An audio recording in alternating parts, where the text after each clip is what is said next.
It's a dying wish that she wanted to be scattered here at Krispy Kreme. Yeah. She was a very big consumer of your donuts. In fact, to be honest, it's probably what killed her. That's okay, it's just Mum. Sorry it's in the middle of the counters. If you just ask people to queue around either side of her, that'd be great.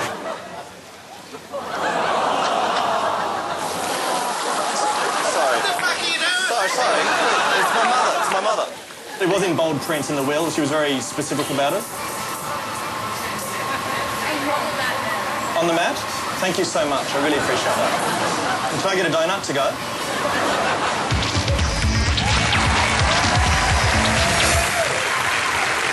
Now, one of the most crucial parts of any current affairs report is blaming someone for an outrage. For instance, Chaz, you remember that race riot at the Australian Open? Yeah. Right. Who do you think was to blame for that? The race rioters? No, you've got to blame more people than that. In fact, you should take a lesson from the master of blame, columnist Andrew Bolt. Who's to blame? Anyone who threw a punch is to blame. Anyone who yelled a racist insult is to blame. Primarily, they themselves are to blame, their parents are to blame, their community leaders are to blame, and Australian society is to some extent also to blame.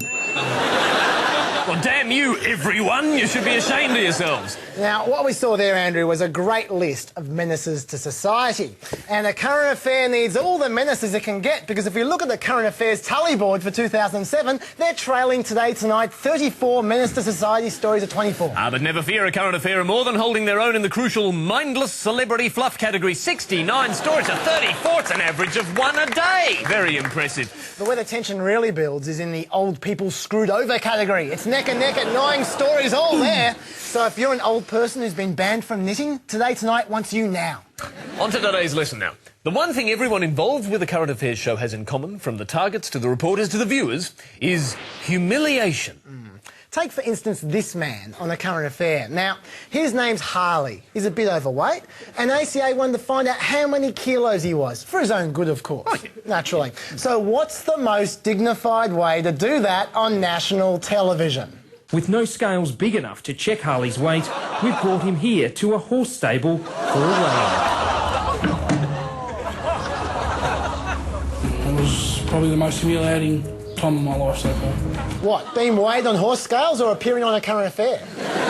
Still, you know, why go to the trouble of humiliating someone when you can make them humiliate themselves? Take this guy, right? He went through this terrible ordeal. He had to wait hours in an emergency room in his underwear. Now, here's a current affair helping him get over his shame. I was dressed in a pair of boxer pants and a singlet. That must have felt great. It was very embarrassing. I felt so demoralising that, people come through and they're looking at you. And now 1.4 million ACA viewers are also looking at you. And what better way, Andrew, to help a girl crippled by body image issues than to showcase her oversized breasts from as many camera angles as possible? Elise Flanagan would normally be too shy to show her 14G chest. More than anything, I hate the attention. Yes, well, here's some of that attention she hates. All the dignity of a camera hovering inches away from her breasts at every conceivable angle. And she'd especially enjoy this 180-degree tracking shot, reminiscent of The Matrix. And you're never too young to be humiliated, Andrew. Oh, no. Just look at the tactful way this little boy finds out for the first time that his father has rejected him. Jessica, have you thought about how hard it's going to be to tell Chad that his daddy doesn't love him and doesn't want him? Well, how do you tell any child that their father doesn't want anything to do with them? How do you tell him? You simply asked reporter Rowan Wen to do it for you. And if you'd like Rowan Wen to tell someone near and dear to you that their entire self-worth is based upon a lie, give him a call today. You know, all those poor people, I can't think of anything more humiliating than what they went through. Really? I can. To the Democrats! I'm the treasurer of the Pussycat Dolls fan club! I enjoyed watching Norbert. I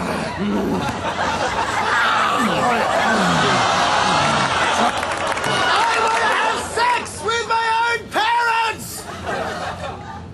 What has you become? I don't have a son anymore. Oh, no. You see? Yeah, that is more humiliating. So obviously, with current affairs reporters so good at spreading this misery, you have to avoid them at all costs. And we've got some helpful hints from the professionals themselves, dodgy guys. First up, this man. Now, he works on the logic that if he can't see the reporter can't see him. And isn't that tactic working a treat? See, now, this guy really has the upper hand now. He has that reporter exactly where he wants him. He comes out of this whole encounter looking squeaky clean and with his dignity fully intact. Well, blue shirts, they're the perfect form of camouflage, aren't they? Oh, yeah, in the jungle. Chameleons use them all the time. I want to take my hat off to this next guy. This is the first time in 2 years of watching current affairs that we've witnessed a man fight back. Reporter Chris Allen thinks he's got this sad old man trapped in a room. Oh, but Allen doesn't know what's about to hit him. What gives you the right to be rude about people in the window, Mr. Fraser? So, can you tell us why you think it's funny to put these signs in the window, Mr. Fraser? Whoa! Take that, Chris Allen. Let's look at that again on the Channel 9 hotspot. Now, you can see where Chris Allen's forehead hits a sweet spot in the door, right there. Well done, you feisty old bugger. In fact, you deserve a prize. Excuse me, old man, we've brought you a precariously balanced cream cake. Now, whatever you do, don't make any sudden moves. I wasn't expecting that to happen at all. I would have thought that would have happened. He's on the buzzing train, his phone calls are a pain. He's Clive, the slightly too loud commuter. Yeah, g'day, it's Clive. Mate, I've got some packages for you. I've got some, it's about 3 kilos worth of ice. You know, not party ice, the drugs. I've also got the cocaine. No, ecstasy you want. Jeez. Hang on a sec. Sorry, mate, do you mind? Can I just hold those for a second? Sorry, mate. Sorry, mate. Yeah, hang on.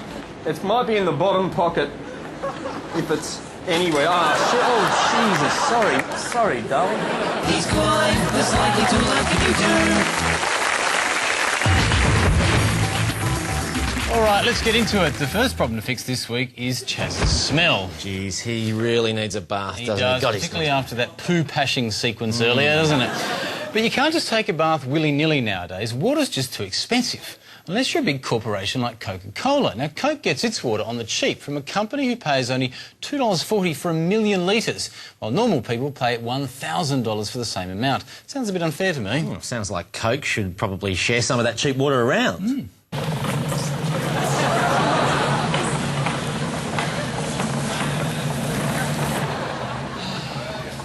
G'day, thanks. G'day. We need can we get some water, please? Yep. I really need a bath, guys. Can we get some water? You guys got the cheapest water. Can we get some water? He's very dirty. I'm a very dirty man. Can't he bath here? Let's go. Can't believe I'll it. pay for it. I've got $2.40. I'd take 1 million litres. Oh, come on. Look. Can you at least give him a quick scrubbing? It's just not the same without the water, guys. Come on. Really, it's disgusting having round. I'll take 100,000 litres. Oh, here you go. Make a profit. Can't believe it, hey? How can you get the discounts? Can't believe they treat us like that. It's ridiculous. Rubbish. Absolutely ridiculous. All right, next cab off the rank, Libby Lenton. Now, she's copped a lot of flack for turning up to her wedding in a tent. Yes, I know a lot of people have their weddings in marquees, but that was ridiculous. Now, look, apparently the tent was actually a cunning strategy to stop the paparazzi from taking photographs.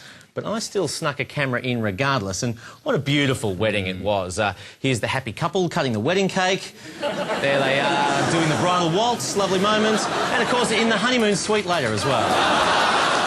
She is the real girl, that Libby Lenton. Talk about a fitness freak. The next morning, back in the pool doing laps straight away. Really a mark of a true champion. Very impressive. Now, our final problem this week, the Bra Boys. They're the surf gang from Maroubra who star in a hit new documentary. Yes, what a lifestyle these guys lead. Waves, tats and killings. It's no wonder Russell Crowe wants to be their mate. Yeah, look, they've even been accused of running drugs, and one of their leaders, Kobe Aberton, he's the one with that wanky My Brother's Keeper tattoo, he got done for covering up when his brother killed someone. So all in all, they've got something of an image problem, Jules. Any solution? Well, the easiest way for a gang to lose its tough guy image, I reckon, is to let me join.